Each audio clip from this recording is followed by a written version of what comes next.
শুধুমাত্র লেখাপড়ার বিষয়ে মেয়েদের সাথে কথা বলা যাবে কিনা? হ্যাঁ, মেয়ে যদি আপনার স্ত্রী হয় বলা যাবে। এই করতে করতেই তো ইমান চলে গেল।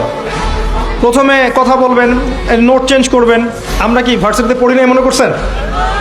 নোট এক্সচেঞ্জ করবেন। তারপরে কি হয়, নোটটা বাসার সামনে আসে নিয়ে যাইস, এই যে বাসার সামনে যাওয়া শুরু হলো। তারপরে দাঁড়ায় থাকবেন দেখার জন্যে। তারপরে কোনো একদিন কফি খাইতে গেলেন, আবার যে গ্রুপ স্টাডি করেন মাঠের মধ্যে বসে, ছেলে মেয়ে একসাথে, মাশাআল্লাহ।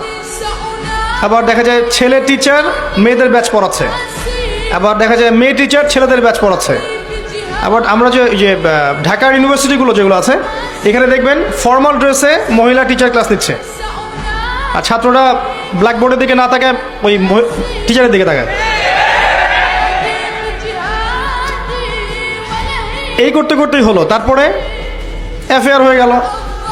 এক পর্যায়ে মনে করছেন পবিত্র প্রেম সম্পর্ক নাই, বিয়ে করবো এক সময়। বিয়ে করতে করতে জেনাও করে ফেললেন, দফায় দফায় জেনা হলো। পরে দেখলেন ব্রেকআপ হয়ে গেছে, ওর জায়গায় আপনি আপনার জায়গায়, লাইফ শেষ। ওই মেয়ে যখন কারো সংসারে যাবে সেও সুখী না, আর আপনি যখন কাউরে বিয়ে করবেন আপনিও সুখী না। যদি তওবা করে আল্লাহর দিকে ফিরে আসে আলাদা বিষয়, তওবা করে যদি গুনাহ মাফ করায় নিয়ে আসে আল্লাহর কাছে আলাদা বিষয়। আদারওয়াইজ এভাবেই যুব সমাজ ধ্বংস হচ্ছে। ছেলে বন্ধু পাতান, মেয়েরা মেয়ে বন্ধু থাকেন। আপনার মেয়েকে আপনি মেয়েদেরকে মেয়েদের স্কুলে পড়ান, মেয়েদের কলেজে পড়ান, আর ছেলেদেরকে ছেলেদের কলেজে দেন, এটা ভালো হবে ইনশাল্লাহ। মাদ্রাসাতেও সমস্যা আছে এরকম, শুধু স্কুল কলেজে না, কিন্তু অনেক সময় মাদ্রাসায় অঘটন ঘটছে না? এইগুলো থেকে সতর্ক থাকেন।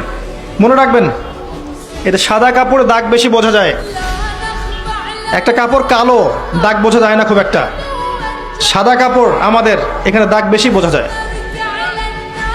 বুঝে নেন কথার ইশারা। কলেজ পড়ুয়া ছাত্রছাত্রীরা কিভাবে তাদের চরিত্র রক্ষা করবে?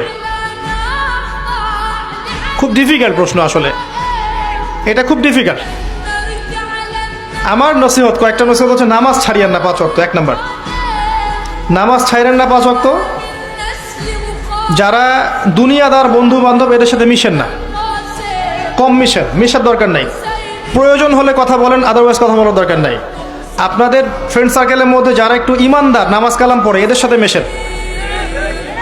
মেশেন। পড়াশোনায় বেশি ব্যস্ত থাকেন, এত বেশি পড়াশোনায় ব্যস্ত থাকেন যেন অন্য চিন্তা আপনার মধ্যে আসতে না পারে, ঠিক আছে? আর এই যে স্মার্টফোন কম চালান, ইউটিউব কম দেখেন, ফেসবুকে যায় না বেশি। আপনি বই পড়েন, খেলাধুলা করেন। শোনেন, খেলাধুলা করেন। আমি জানি এর কিছু ক্ষতিকর দিক আছে, বাট এটা এখন অন্য ক্ষতিকর দিকের চেয়ে বেশি ভালো।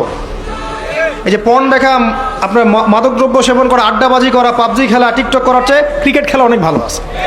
আপনি মাঠে খেলেন, ফুটবল খেলেন, জিমে যান, ব্যায়াম করেন, এগুলো করেন। অ্যাটলিস্ট আপনি ওগুলো থেকে বেঁচে থাকবেন। আমি খেলতাম বলেই কথা বলছি তা না, কিন্তু এগুলো করলে অনেক সময় আপনার, শোনেন, এগুলোর মধ্য দিয়ে নেতৃত্ব দেওয়ার গুণাবলী অর্জিত হয়। জানেন কি, নবী সাল্লাল্লাহু আলাইহি ওয়াসাল্লাম যখন ছোট ছিলেন একদম, তাকে দুরন্ত পরিবেশে নিয়ে যাওয়া হয়েছিল, ওই যে মরুভূমির বেদুইনদের কাছে। সেখানে তিনি ভাষা শিখেছেন, খেলেছেন, শারীরিক গঠন শক্ত হয়েছে। খেলাধুলা করেন, তাও ভালো, ফুটবল খেলেন, এমন খেলা খেলেন যেটাতে আপনার শরীরের কসরত হবে। তাই বলো যে অনলাইনে লুডো খেলতে বসে যান না, এগুলো খেলা যাবে না। এমন খেলা খেলেন, শীতকাল এসেছে, আপনি ব্যাডমিন্টন খেলেন, আধা ঘন্টা খেলেন, ফিজিক্যালি আপনি ফিট থাকবেন। আর ফিজিক্যালি ফিট থাকার দরকার আছে আপনার।